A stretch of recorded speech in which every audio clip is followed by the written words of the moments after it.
So from here, we're starting off in the diamond position. What happens here is that our opponent buries his arm underneath our leg in hopes to prevent the submission hold, the Sankaku Garami. But what we're going to do instead is take advantage of this angle and look to attack his shoulder with Omoplata. First, I don't want him to posture away, so I keep one arm over his upper back. Now my free hand is going to create a pivot wheel. It's going to insert and pivot. I'm going to insert one hand underneath his inner thigh and swing my leg all the way around to create a pivot. Now, if this hand is in here, this gives me insurance. So once I catch on to his sleeve, if I need to sweep him when I roll, I could easily drive that over and bring him up on top and look to potentially finish the block this way. But rather than that, what I want to see you do first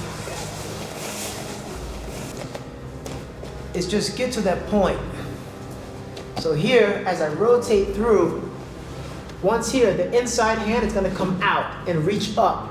Now the feet are going to cross and you're going to extend them forward here.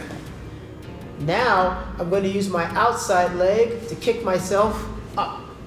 From here, I'm going to underhook the far side arm and transfer his wrist deep over the far side hip. Now from here, I'm going to create a chain grip, close the elbow so that there's no space, and slowly pivot. Be careful with this move, guys, because there's a lot of pressure on your training partner's shoulder. Very slowly, you're going to arc your hip up in circular motion, like so. Now, if I keep his wrist on this side, you'll notice that he'll tap, but he'll tap much later. From here, and I have to go a lot higher to get the motion, and he'll tap. You don't want that. From here, I want you to glue his tricep to the mat far and get his wrist to the far side hip. Now you'll notice that his tap is going to be instant.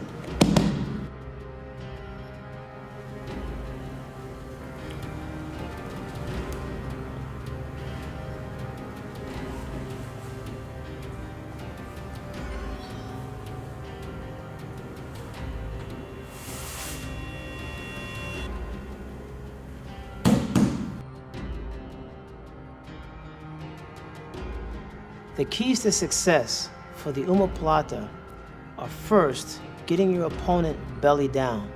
You have to drive and get your opponent flat on the mat. You have to intercept his attempt to counter you by rolling, by securing his hips.